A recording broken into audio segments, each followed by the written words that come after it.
Okay जी। सो हम बात ये कर रहे थे कि ब्लॉक रैम जो है वो क्या चीज़ है। ठीक है, सो हमने कहा कि भाई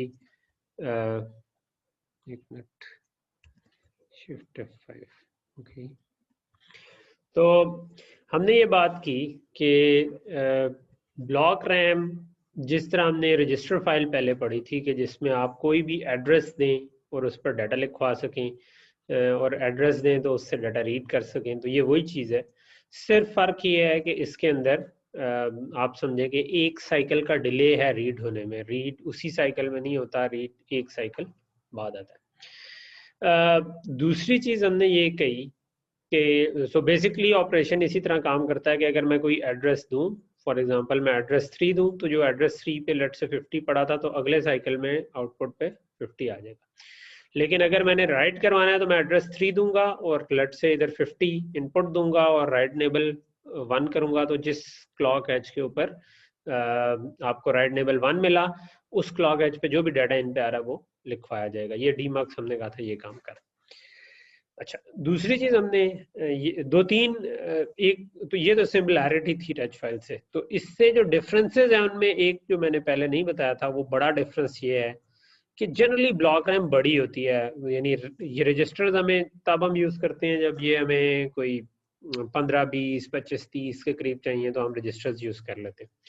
सो जैसे जैसे हम रजिस्टर्स बढ़ाते जाएंगे, ठीक है, सो ये मार्क्स बड़ा होता जाएगा ना। तो ये इस वक्त लेट से 8 to 1 का मार्क्स है, लेकिन मैं कहता हूँ कि भाई मैं 1024 लोकेशंस कर देता हूँ, तो ये 1024 to 1 का मार्क्स हो जाएगा। 1024 to 1 के मार्क्स का मतलब है कि वो 10 बिट हर जगह पे एंड हो रही हैं और फिर ऐसे 1024 आपस में और हो रहे हैं, तो ये तो बहुत बड़ा डिले बन जाएगा। ठीक है, तो इसको कैटर करने के लिए ब्लॉक रैम के अंदर टेक्निक्स यूज डिफरेंट होती हैं, जिसकी डिटेल में मैं नहीं जाना चाह रहा। वो रोज और कॉलम्स को एक अलग अलग करके आप कुछ मार्क्स ज्यादा लगाकर टाइम थोड़ा सा बचा सकते हैं। लेकिन ये जो आपको मैंने मॉडल बताया, कंसेप्चुअली ये इसी तरह है। ठीक है, कंसेप्चुअली ये इसी तरह काम कर रही है, अंदर जिस तरह भी इम्प्लीमेंट किया है वो डोंट केयर। ठीक है, हमें बनी बनाई ब्लॉक रैम मिल गई। तो पहली चीज इसमें हमने कह दिया कि ये जनरली बिगर है, और जो अभी हम FPGA लैब्स में यूज कर रहे थे उसमें एक ब्लॉक रैम 18 किलो बिट्स की थी। इस पे मैं दोबारा आऊंगा 18 किलो बिट से क्या मुराद। ठीक है, लेकिन ओब्वियसली नए FPGAs में थोड़ी इससे डबल साइज की होती है जनरली। ठीक है, और 36 किलो बिट्स की होती है। दूसरा हमने ये फर्क कहा कि ये डुअल पोर्ट है, यानी कि ये वाली पोर्ट्स आपको जहन में होनी चाहिए कि जब भी कोई मेमोरी होगी ना उसमें ये चीजें जरूर होती हैं। एड्रेस जिस पे हम लिखवाना चाह रहे हैं, डाटा इन जो डाटा लिखवाना चाह रही है, राइट एनेबल कि हम लिखवाना चाह भी रहे हैं कि नहीं लिखवाना चाह रहे, तो ये 1 होगा तो लिखेंगे, नहीं तो नहीं लिखेगा। और डाटा आउट जब हमने रीड जो एड्रेस दिया उससे हम डाटा रीड कर सकें। कुछ दफ़ा इसके अलावा भी सिग्नल होते हैं, लेकिन कुछ दफ़ा यही से ये मिनिमम ये सिग्नल होना ज़रूरी है किसी भी मेमोरी में जो रैंडम एक्सेस में। ओके, सो डुअल पोर्ट का मतलब ये था कि सेम जगह पर पोर्ट बिल्कुल ये वाले सिग्नल्स जो है ये मिलके एक पोर्ट बना दी इन्होंने। ठीक है, ये और एक पोर्ट ए हो गई ऐसी, एक पोर्ट बी हो गई। तो यहाँ तक आ जाती है। स्लाइड में मैंने काफी गन डाल दिया, मैं अगली पे आ जाता हूँ। ठीक है, जरा सा साफ बनाने की कोशिश करें। ठीक है, सो बी रैम आ गई हमारे पास। ठीक है, so this is my B RAM या ब्लॉक रैम, और इसके मेरे पास 2 पोर्ट्स आ गए। ठीक है, और हर पोर्ट जो थी उसमें मेरे पास address writable data in, address writable data in और डाटा आउट लिखता नहीं हूँ, गन मिट जाएगा। ठीक है, अच्छा, सो एक चीज हो गई कि ये डुअल पोर्ट है। ठीक है, अच्छा, दूसरा कुछ टर्मिनोलॉजी में बता दूं कि इसके अंदर जो आप डाटा लिखवा सकते हैं जो इसके अंदर है, ये समझे, मैं इसको जूम इन करके इसके अंदर वैल्यूज देख लूं तो इसकी टोटल कितनी लोकेशंस हैं इसके अंदर जिस पे लिखवा सकते हैं, इसको हम कहते हैं डेप्थ। ठीक है, इसको हम कहते हैं डेप्थ, गहराई कितनी है जी इसकी। ठीक है, तो और हर लोकेशन कितनी चौड़ी है इसको हम कहते हैं विड्थ। ठीक है, कि चौड़ाई कितनी है। तो इसकी जब हम कहें कि भाई इसकी विड्थ जो है ना वो 16 बिट है, तो इसका क्या मतलब होगा कि ये जो एक रजिस्टर है, या इसका मतलब है कि ये जो डाटा इन या डाटा आउट आ रहे हैं ना, सो डाटा विड्थ जो आपकी बनती है, हम उसकी बात कर रहे हैं। ठीक है, कि इसको ये विड्थ, अब इसको हम कहते हैं डाटा विड्थ। और डेप्थ का मतलब है कि इसके अंदर लोकेशन कितनी है। ठीक है, तो ये बात समझ आ रही है, विड्थ किसको कह रहे हैं, डेप्थ किसको कह रहे हैं।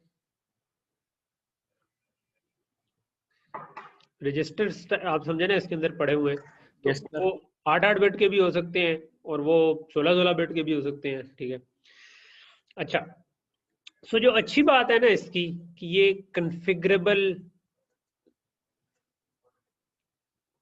विड्थ और डेप्थ की होती है।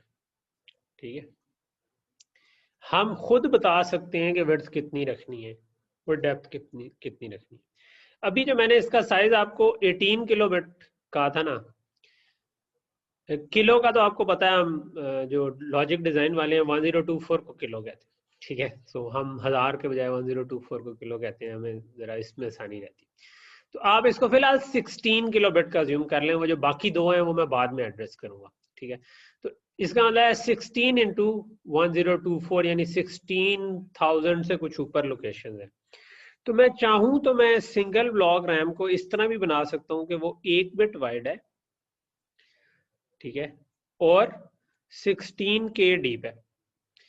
मैं चाहूं तो इसको 2 बिट वाइड बना सकता हूं, और उस केस में ये 16 के बजाय 8 के पे आ जाएगी। ठीक है, अगर मैं चाहूं तो इसको मैं 4 बिट बना सकता हूं, तो उसमें मजीद आधी हो जाएगी, 8 के से ये 4 के पे आ जाएगी। ठीक है, तो ये बेसिकली 1 इंटू 16 के भी हो सकती है, 2 इंटू 8 के भी हो सकती है। बिट्स उतनी रह रही हैं, यानी कि मैंने नीचे वाला जो डंडा है ये उठा के साइड पे रख दी। ठीक है, फिर इसमें मैंने क्या किया, इसको हाफ किया है, डंडा उठा के साइड पे रख दी। ठीक है, तो आप यूज समझ लें। इसी तरह आप इसको कह सकते हैं कि ये 4 इंटू कहते हैं, फिर लोकेशंस हाफ हो जाएंगी, 4K की भी हो सकती है। ये आपकी 8 इंटू 2K भी हो सकती है। ठीक है, ये आपके पास 16 इंटू 1K भी हो सकती है, और ये 32 इंटू 512 भी हो सकती है, 1K से हाफ। ठीक है, सो ये सबसे छोटी कॉन्फ़िगरेशन में ये डेप्थ में ये 512 होगी, और इसकी विड्थ 32 होगी। ठीक है, तो आप इसको डबल कर सकते हैं, 1K इंटू 16 भी कर सकते हैं। तो ये हमारे हाथ में है, हमने कैसे इस्तेमाल करनी है। तो यहाँ तक बात समझ आ रही है कि इसको यूज करते हुए हमारी मर्जी कि हम इसकी विड्थ कितनी रखें और डेप्थ कितनी रखें। अच्छा, क्लियर है? कोई हूँ हाँ कर दिया कि नहीं यार, ताकि मुझे लगे क्लास में तो जी आपकी शक्लें देख के मुझे अंदाजा हो जाता है कि बंदे ब्लैंक बैठे हैं कि नहीं बैठे। इधर आपकी जो इधर हूँ हाँ होगी ना, उससे पता चले। ओके, सो पहली चीज हमने कह दी डुअल पोर्ट है, दूसरी चीज हमने कह दी इसकी कन्फिगरेबल विड्थ और डेप्थ है। ठीक है, अच्छा, मजे की बात यह है कि both ports can have different width. ठीक है, हो सकता है मैं पोर्ट ए को कहूँ कि वो सिंगल बिट है, और पोर्ट बी को कह दूं कि वो 32 बिट है। ठीक है, तो ये भी पॉसिबल है। ठीक है,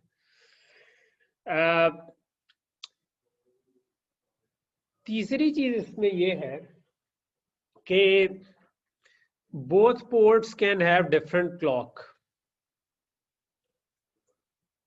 can have different clock। यानी ये हो सकता है कि इसका क्लॉक अलहदा हो, इसका क्लॉक अलहदा हो। ठीक है, अभी इस कोर्स में तो आप ऐसे ज़्यादा कॉम्प्लेक्स सर्किट नहीं बना रहे होंगे, लेकिन टिपिकली होता क्या है कि जो आपको बाहर से चीज़ें आ रही होती हैं, ये FPGA पड़ा हुआ है लेट से। ठीक है, ये FPGA है, तो लेट से कि मैं कोई कम्युनिकेशन सिस्टम बना रहा हूँ, तो अमूमन उसमें बाहर कोई एनालॉग टू डिजिटल कन्वर्टर लगा होता है, जो कि आपके सिग्नल को पकड़ के डिजिटाइज कर देता होगा। तो अच्छा भाई, इसको मैं डिजिटाइज कर देता हूँ, तो इसकी इस जगह पे ये वैल्यू है, इस जगह पे ये वैल्यू है, तो ये वैल्यूज एक एक करके भेजना शुरू करें। तो ये एक क्लॉक रेट पे चल रहा होता है। तो ये वाला क्लॉक और जिस पे हम प्रोसेसिंग कर रहे होते हैं वो कई दफ़ा फ़र्क होता है, कि यानी ये किसी और रेट पे आ रहा है, आगे जो मैंने काम करना है वो किसी और रेट पे करना है। फॉर एग्जांपल आपका यही बोर्ड जो है इसके साथ हो सकता है कि आप इसके ऑडियो कार्ड लगा सकें, ठीक है। सो ऑडियो का जैक लगा देंगे तो ऑडियो जो है वो हो सकता है कि 8 किलो हर्ट्ज पे आ रही हो या 44 किलो हर्ट्ज पे, सीडी क्वालिटी हो तो 44 किलो हर्ट्ज, यानी 44 किलो हर्ट्ज का मतलब है कि 1 सेकंड के अंदर वो 44,000 टाइम्स ये पढ़ता है कि बाहर जो सिग्नल आ रहा था माइक से उसकी आवाज़ को वो वोल्टेज में कन्वर्ट करता है और वोल्टेज की वैल्यू क्या थी वो पढ़ के इधर बाहर निकाल देता है। तो इधर आपको वैल्यूज आ रही होती हैं लेट से 16 बिट की, लेकिन वो 1 सेकंड में 44,000 आई।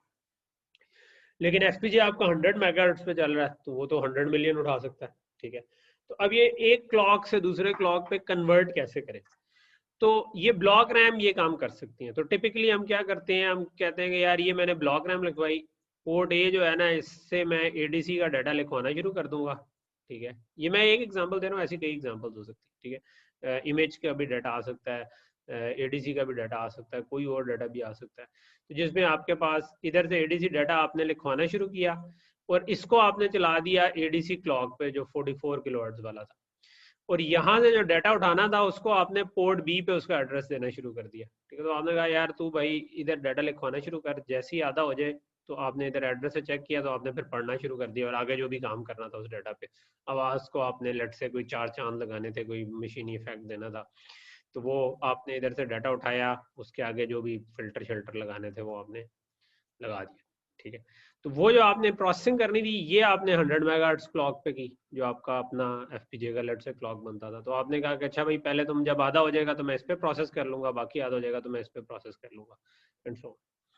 तो ये बड़ा एक कॉमन सी चीज रिक्वायर्ड होती है कि क्लॉक कन्वर्जन, इसको हम कहते हैं कि एक क्लॉक डोमेन से दूसरे क्लॉक डोमेन में जाए, क्लॉक डोमेन कन्वर्जन के एक क्लॉक डोमेन से दूसरे में जाए। तो उसके लिए ये कई दफ़ा ब्लॉक रैम यूज, और तरीके भी यूज हो सकते हैं, लेकिन block RAM is a convenient way कि जिसमें आप एक तरफ से लिखवाएं ऑन अ डिफरेंट क्लॉक, दूसरी तरफ से पढ़ लें ऑन अ डिफरेंट क्लॉक। तो ये काम कर सकता है। दूसरा, कई दफ़ा आप सीरियल टू पैरेलल कन्वर्जन चाहिए होती है, आपके पास जो डाटा आ रहा होता है वो एक एक बिट करके आ रहा होता है, लेकिन आपने 16 बिट करके पढ़ना है। वहां पे ये जो हमने लिखा था कि both ports can have different bits, ये यूज हो सकता है कि जो लिखवाने वाली साइड है हो सकता है एडीसी सीरियल हो, तो आप कहेंगे भाई तुम इधर से एक एक बिट भेजना शुरू कर दो, सिंगल बिट करके भेजना शुरू कर दो। तो आपने इधर से सिंगल बिट लिखवाई तो आप समझेंगे इस पोर्ट को ये इस तरह की नजर आ रही है, और जो रीडिंग पोर्ट है लेट से उसने इससे 16 करनी थी तो उसको ये 16/1 के नजर आ रही है कि 16 बिट रीड करिए। तो ये भी ऑटोमेटिक हो जाएगा, आपको कुछ नहीं करना पड़ेगा। आपने सिर्फ ब्लॉक रैम की पोर्ट सही तरीके से सिलेक्ट करनी है कि उनकी विड्थ क्या होगी। सो ये थोड़ी सी और डिटेल आ गई कि एक तो डुअल पोर्ट है, दूसरा इसकी विड्थ और डेप्थ कन्फिगरेबल है, और दूसरी दोनों पोर्ट्स का डिफरेंट क्लॉक हो सकता है, ठीक है। एक आध छोटी सी और डिटेल है कि अक्सर हमारे पास एक और सिग्नल, ये जो हमने इसकी पोर्ट के सिग्नल बनाए हुए थे, डाटा इन के साथ एक और सिग्नल भी अक्सर होता है जिसको हम कहते हैं बाइट इनेबल, ठीक है। तो वो क्या काम कर रहा होता है कि कई दफ़ा हम चाह रहे होते हैं कि भाई ये जो 32 बिट है असल में ये 4 बाइट्स है, तो मैंने लेट से बहुत सारा डाटा लिखवाना था लेकिन वो डाटा 32 का मल्टीपल नहीं था। तो वो जब 32 का मल्टीपल नहीं था तो जो आप आखिरी लिखवाएंगे उसकी सारी की सारी बाइट्स वैलिड नहीं होंगी, उसमें हो सकता है 2 बाइट वैलिड हो सकता है 1 बाइट वैलिड हो। तो अगर 32 बिट का है तो बाइट इनेबल का सिग्नल आपके पास लेट से 3 डाउन टू 0 आ रहा होगा कि यार चारों बाइट में से किस पर लिखवाना है।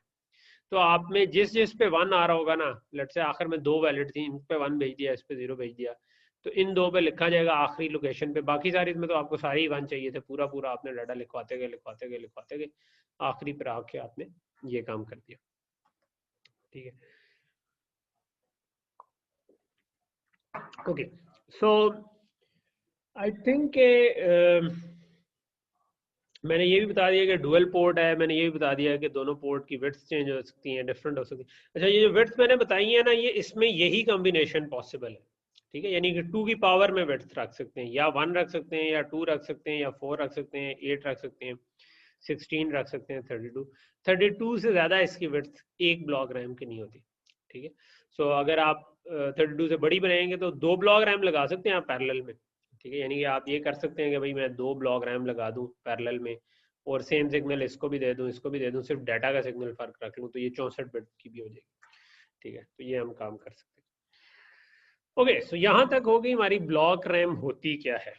ठीक है, इसको आप फर्दर डिटेल के लिए आप अगर जाएंगे ना, तो ये जिस तरह मैंने स्पार्टन 6 की डाटा शीट निकाली थी ना, उसके नीचे एक block RAM resources user guide का भी लिंक है, तो UG 383 पे आप सर्च करेंगे Xilinx पे तो आपको ये आ जाएगी।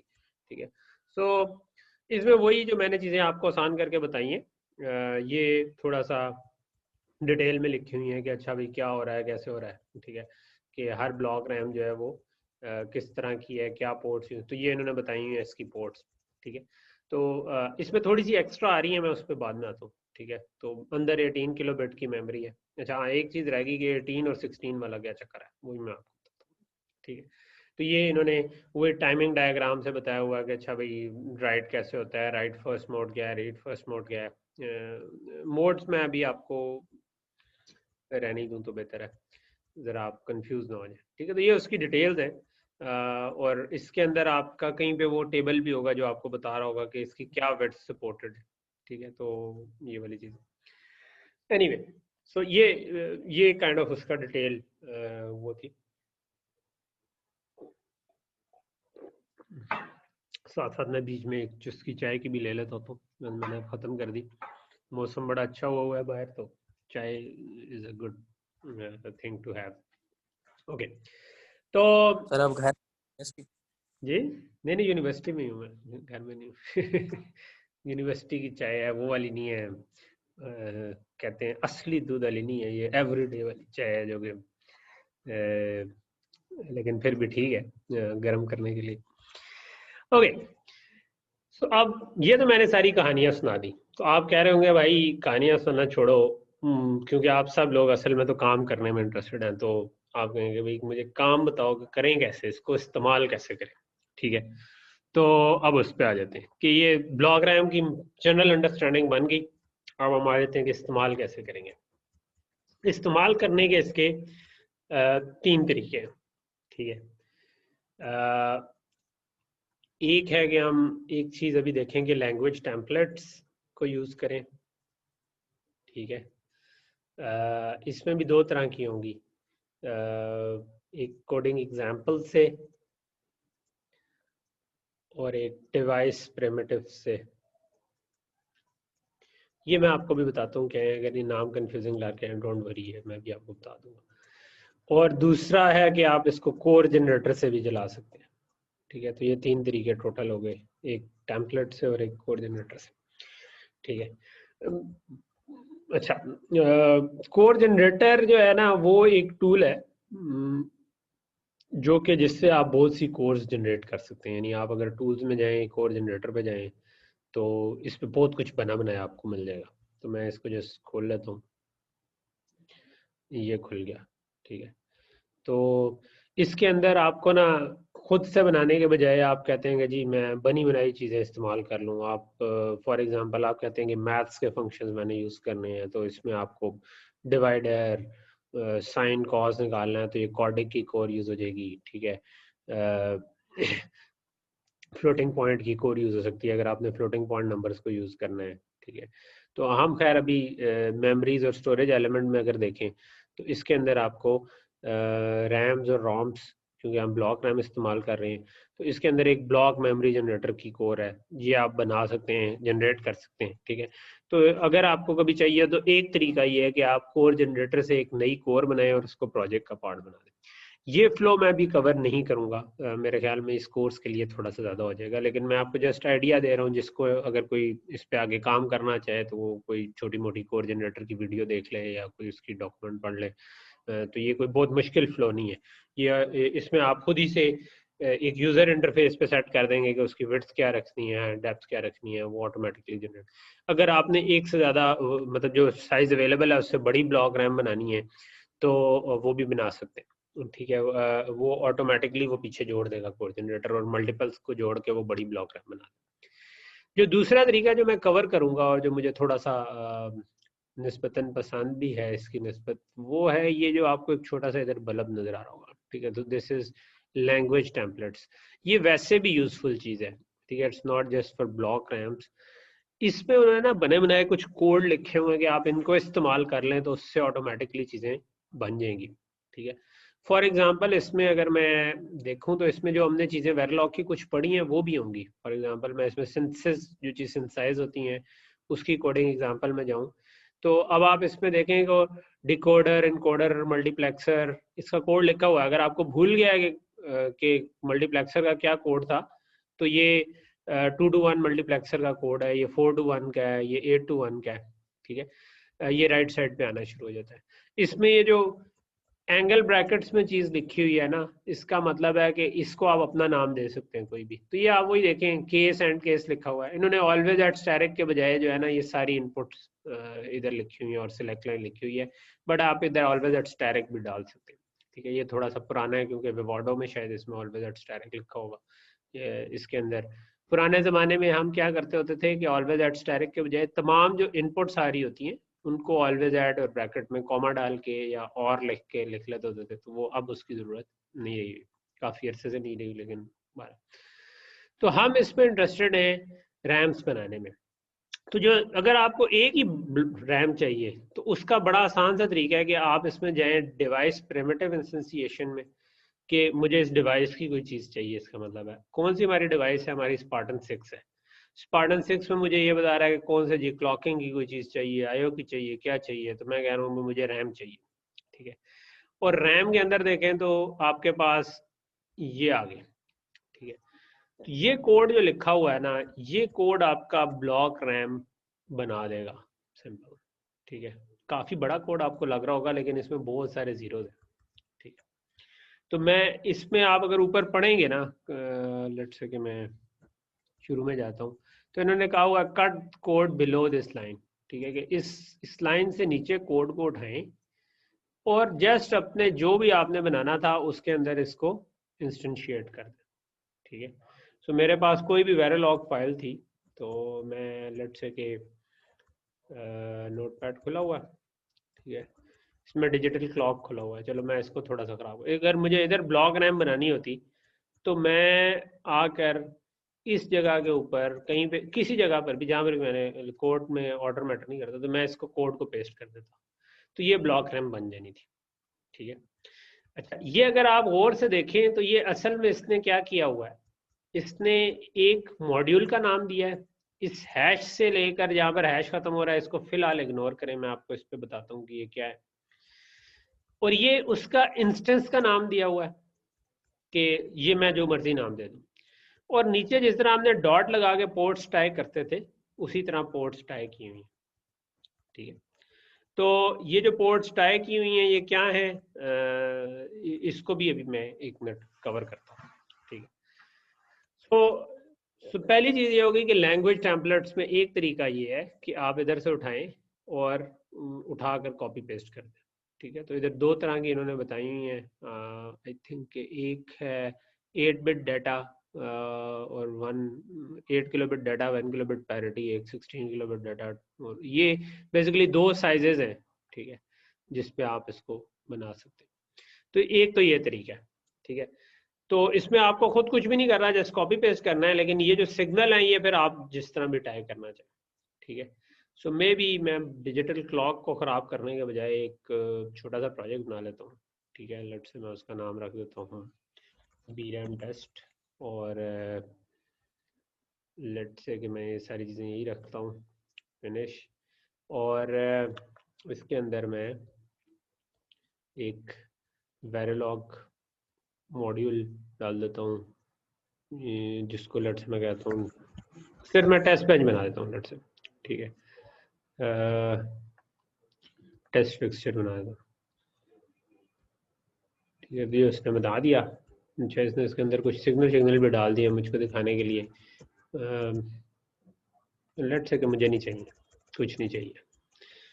ठीक है, I just want this test gate भी नहीं चाहिए, टीवी बी रैम है हमारा, टीवी बी रैम, और मुझे इधर भी नहीं चाहिए। मैं कहता हूँ मुझे भाई तो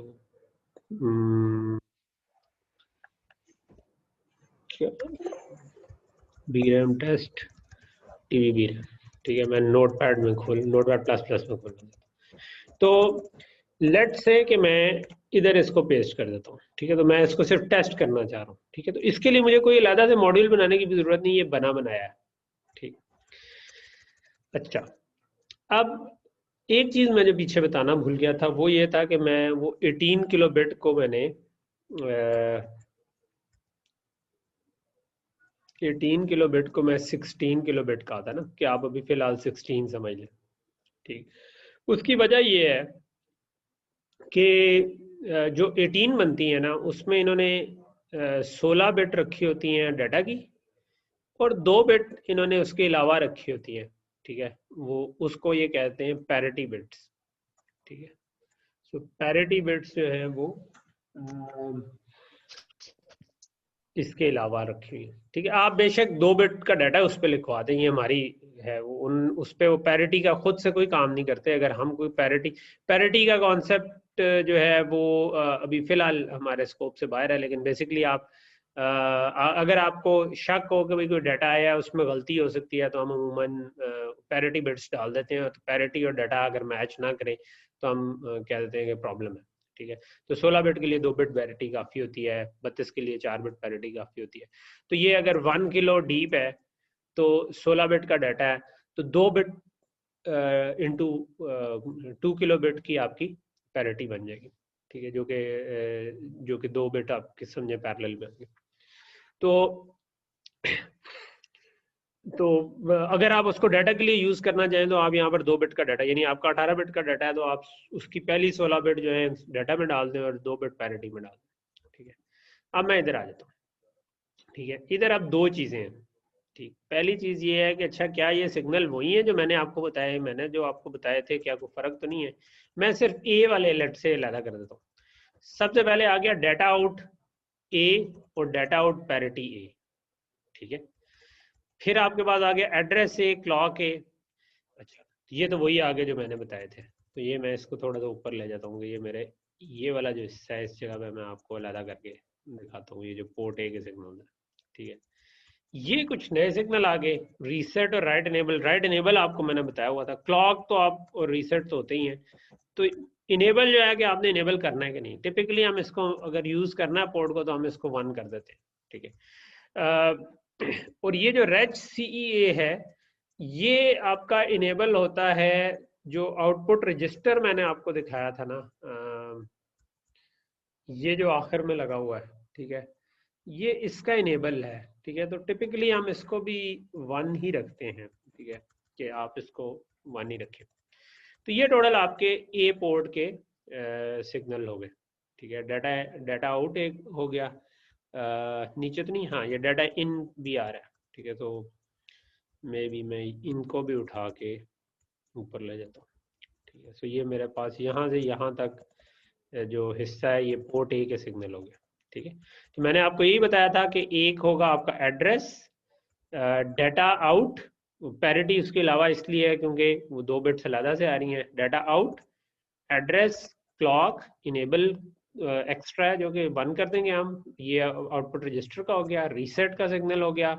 रीसेट ये याद रखें कि ब्लॉक रैम पूरी रीसेट कभी नहीं होती।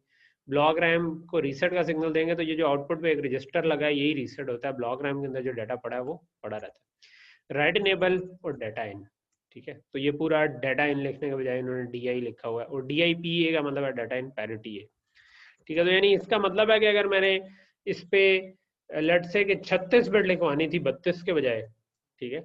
तो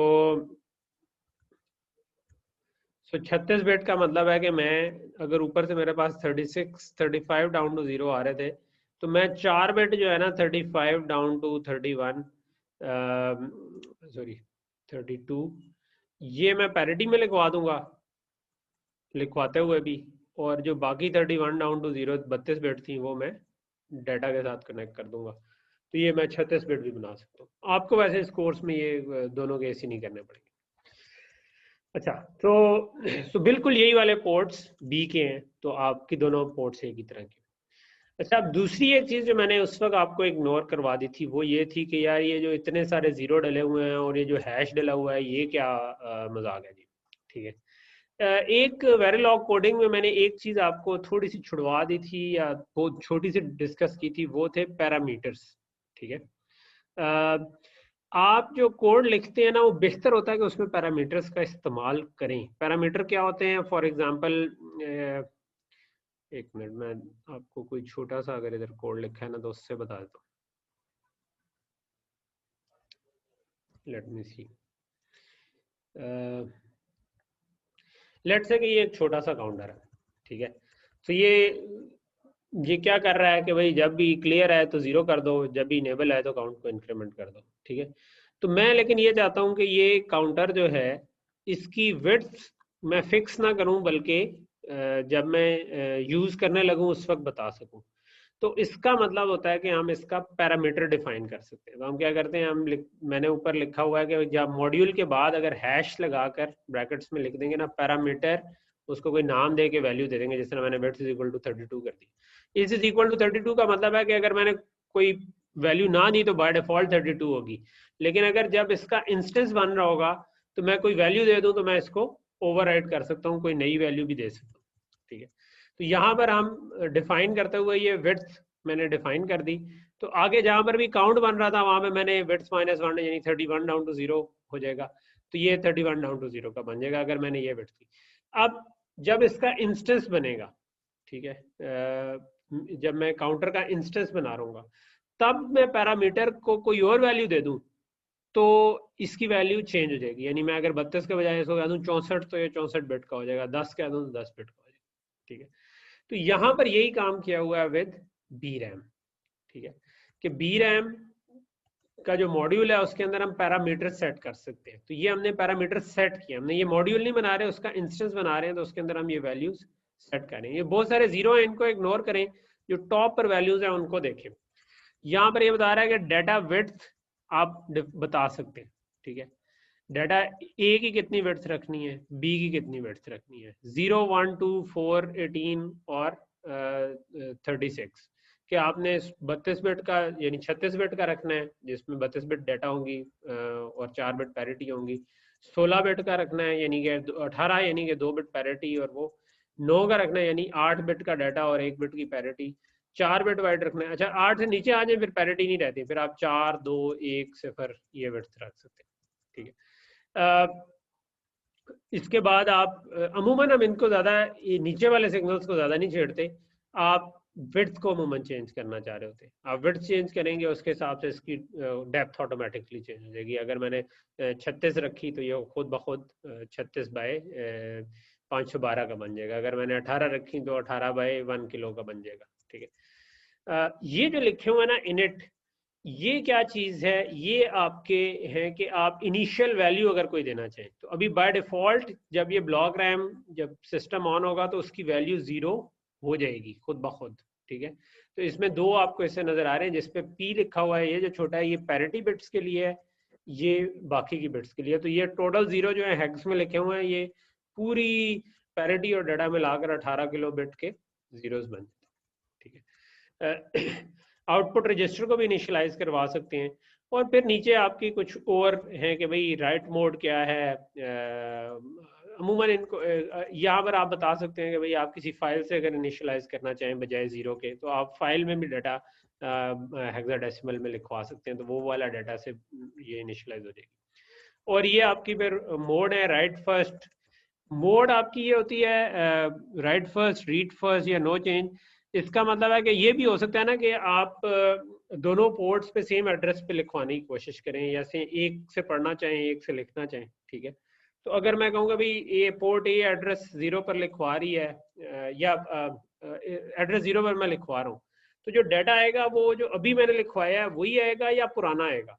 अगर तो मैं पुराना चाह रहा हूँ तो मैं रीड फर्स्ट मोड कर लूंगा, अगर मैं चाह रहा हूँ कि जो मैंने अभी लिखवाया है वही डाटा बाहर आए तो राइट फर्स्ट, यानी उसी साइकिल में अगर मैंने रीड करना है, बाद में तो हमेशा जो भी नया डाटा आया वही आएगा, लेकिन अगर उसी साइकिल में जो रीड करना है वो नया चाहिए या पुराना, उसके हिसाब से मैं राइट फर्स्ट या रीड फर्स्ट इसकी मोड करूँ।